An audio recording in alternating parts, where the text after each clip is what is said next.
क्यों लगाई भारत सरकार ने स्टील इंपोर्ट पर 12% सेफगार्ड ड्यूटी। नमस्कार, मैं सकीना रिजवी। भारत सरकार ने 21 अप्रैल 2025 को 5 प्रमुख स्टील उत्पादों पर 12% की प्रोविजनल सेफगार्ड ड्यूटी लगाने का ऐलान किया है अगले 200 दिनों के लिए। इसका मकसद है घरेलू इंडस्ट्री को बढ़ते इंपोर्ट से बचाना। 2024-25 में भारत ने करीब 10.63 मिलियन टन स्टील और स्टेनलेस स्टील इंपोर्ट किया।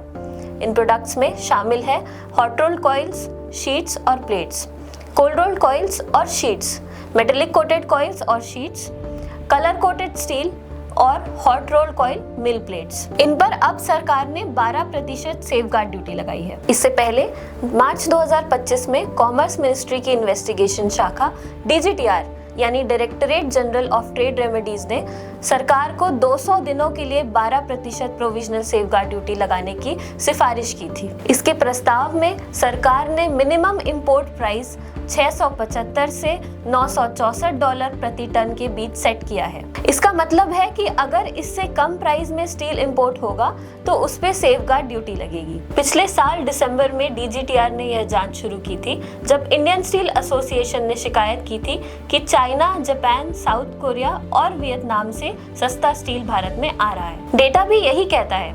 2021-22 में भारत में फिनिश फ्लैट स्टील का इंपोर्ट 4 मिलियन टन था, जो अब 2024-25 में बढ़कर 8.31 मिलियन टन तक पहुंच गया है। और इसी वजह से JSW steel, SAIL, Jindal steel जैसी बड़ी कंपनियां कह रही है कि इस ड्यूटी से घरेलू मैन्युफैक्चरर्स को बड़ी राहत मिलेगी। लेकिन दूसरी तरफ यूजर इंडस्ट्री इस फैसले से नाराज है, खासतौर पर MSME एक्सपोर्टर्स जो कहते हैं कि इससे उनके कच्चे माल की कीमतें बढ़ जाएंगी। Union minister of steel HD Kumaraswamy ने भी इस कदम का समर्थन किया और कहा, इससे भारतीय निर्माताओं की रक्षा होगी, निष्पक्ष प्रतिस्पर्धा सुनिश्चित होगी और हमारे घरेलू उद्योग को बढ़ावा मिलेगा। इंडियन स्टील एसोसिएशन ने कहा कि सरकार द्वारा फ्लैट स्टील पर 12% शुल्क लगाना सस्ते आयात को रोकने और 2030 तक 300 मिलियन टन क्षमता बढ़ाने के लिए निवेशकों का भरोसा और जोश बढ़ाने वाला कदम है। अब देखना होगा इस फैसले से घरेलू बाजार में कितना फर्क पड़ता है।